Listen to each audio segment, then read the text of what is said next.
Praise the lord. Christmas લભાઈએ તથા બહેનો, દિવ્ય યાદના સંદેશમાં તમારું સ્વાગત છે. જૂન 17મી તારીખ સાત્રપાઠ સાંભળીએ. માથ્યુનો ગ્રંથ 5મો અધ્યાય 38થી 42મી કલમ સુધી. ક્રિસ્મસ લભાઈએ તથા બહેનો, આ સંદેશ સાંભળનાર તમારા સૌ માટે અને તમારા પરિવારજનો માટે વિશે પ્રાર્થના કરું છું. પ્રાર્થના કરીએ. હે પ્રેમાળ પ્રભુ ઈસુ ખ્રિસ્ત, આજે વિશેષ તારા સંતાન માટે તમારી આશીષ, તમારા આશીર્વાદ છે પ્રભુ. અને ખાસ કરીને આજના શુભ સંદેશ પ્રમાણે ઉપકાર ઉપર ઉપકાર કરવા તારા સંતાનને એક નવી ક્રાંતિ વિચાર આપવાની કૃપા કરો. હા પ્રભુ, આ તારા સંતાનના જીવનમાં જે અન્યાય થયો હોય તેઓ હંમેશા સહન કરી અને એમને ક્ષમા કરી તમારા સંતાન તરીકે અને પ્રકાશના સંતાન તરીકે જેવી કૃપા કરો. આ પ્રાર્થના અમે મારા પ્રભુ ઈસુ ખ્રિસ્ત દ્વારા કરીએ છીએ. આમેન. ક્રિસ્મસ ભાઈ તા બહેનો, આજના શુભ સંદેશમાં એક અદ્ભુત શિખામણ આખા માથ્યુના ગ્રંથમાં 5મો અધ્યાયમાં પ્રભુ ઈસુ એમ કહેવામાં આવ્યું છે, પણ હું તમને કહું છું. જૂના કરારમાં આમ કહેલું છે, પણ હું તમને કહું છું. એટલે જૂના કરારમાં વિરોધમાં નહીં, પણ એના ઊંડાણમાં અર્થ શું છે એમ કરીને ક્રાંતિ વિચાર રજૂઆત કરે છે. પ્રભુ આજના શુભ સંદેશમાં કહે છે, આંખની સાથે આંખ અને દાંતની સાથે દાંત એમ કહેલું છે, પણ હું તમને કહું છું કે બુરું કરનારનો સામનો કરશો નહીં. ક્રિસ્મસ ભાઈ તા બહેનો, માનવ સ્વભાવ હંમેશા બદલો લેવાનો, હંમેશા એને કશું શીખવાડવાનું એ માનવ જાતનો માણસનો એ સ્વભાવ છે.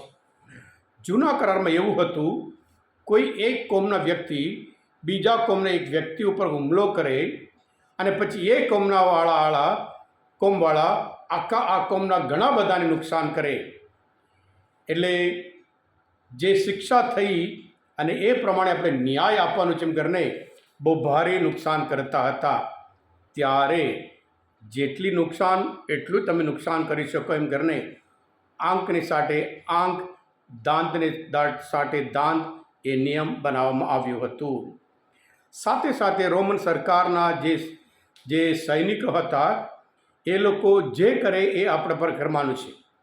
જ્યારે પ્રભુ ઈસુ વધસ્તંભ પર જતા હતા, ઉપાડીને કેલ્વરી તરફ જતા હતા, ત્યારે જેવી રીતે આપણે જાણીએ છીએ કે સિમોને પકડીને એમની સાથે લઈ જાય છે વધસ્તંભ ઉઠાવીને જવા માટે. અને સાથે સાથે રોમ સામ્રાજ્યના જે સૈનિકો કોઈને બોલાવે, કોઈનું એમનું વજન હોય કે કેરેજ હોય કે બોક્સ ઉઠાડીને એની સાથે જવાનું, એ બધું બેકગ્રાઉન્ડ હતું. એના બેકગ્રાઉન્ડમાં પ્રભુ ઈસુ આજનો શુભ સંદેશ, અદ્ભુત સંદેશ આપે છે. એટલે પ્રભુ કહે છે કે કોઈ તમારા ગાલ ઉપર તમાચો મારે બીજો ધરવો. એનો અર્થ એ નહીં કે મારે આપણે સહન કરતા રહેવાનું. પ્રભુ ઈસુનો કહેવાનો અર્થ એ છે કે આપણે એક વ્યક્તિ તો એને પૂરું કરવાનું છે. કદાચ સામાવાળા આપણે હુમલો કરે તો આપણે બસ વધારે આગળ વધીશ નહીં એમ કહેવાનું છે. થોડી સહનશીલતા જોઈએ, થોડી ધીરજ જોઈએ અને એના માટે શક્તિ જોઈએ. જે ક્ષમા કરે, જે ધીરજ રાખે એ જ ખરેખર વધારે શક્તિશાળી છે એમ કરીને પ્રભુ ઈસુ આજના શુભ સંદેશ દ્વારા પ્રભુ આપણને સમજાવે છે.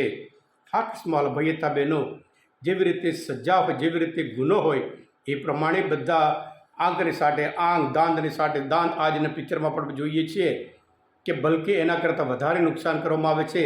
પછી આખી દુનિયામાં બધા આંધળાઓ જ હોઈ શકે છે.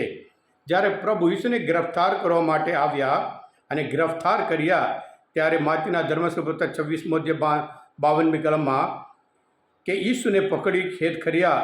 એવામાં ઈસુના એક સાથીએ પોતાની તલવાર કાઢી વડાપ્રધાનના નોકર ઉપર ઘા કરી અને તેના કાન ઉડાવી દીધા. ત્યારે ઈસુએ તેને કહ્યું, તારી તલવાર પાછી મ્યાનમાં કરી દે. જે કોઈ તલવાર ઉગામશે તે તલવારથી નાશ પામશે. તું શું એ માને છે કે હું મારા પિતાની મદદ માગી શકું તેમ નથી? અને તે મને તક્ષણ દેવદૂતોની બહારથી પણ વધારે સેના કે ના મોકલી આપે એમ કરીને કે જે રિવંચ હોય, જે બદલો લેવાનો હોય એને અટકાવે છે. આપણે પણ પ્રભુના સંતાનો તરીકે પ્રભુએ જે આદેશ આપ્યો છે એ પ્રમાણે જીવીએ અને આપણા કાર્ય દ્વારા, ક્ષમા દ્વારા, સહનશીલતા દ્વારા, ધીરજ દ્વારા પ્રભુના સંતાનો તરીકે પુરવાર આપીએ. પ્રભુ ઈસુ, હું તમારામાં વિશ્વાસ રાખું છું. હા ક્રિસ્મવાલા ભાઈ હતા બહેનો, આ સંદેશ શાસ્ત્ર પર સમજવા માટે પ્રભુને ઓળખવામાં મદદરૂપ થયા હોય તમે પોતે દિવ્ય અધ્યાયનો સંદેશ સબસ્ક્રાઈબ કરજો અને બીજા માટે પણ ચોક્કસ ફોરવર્ડ કરજો. Thank you. God bless you all.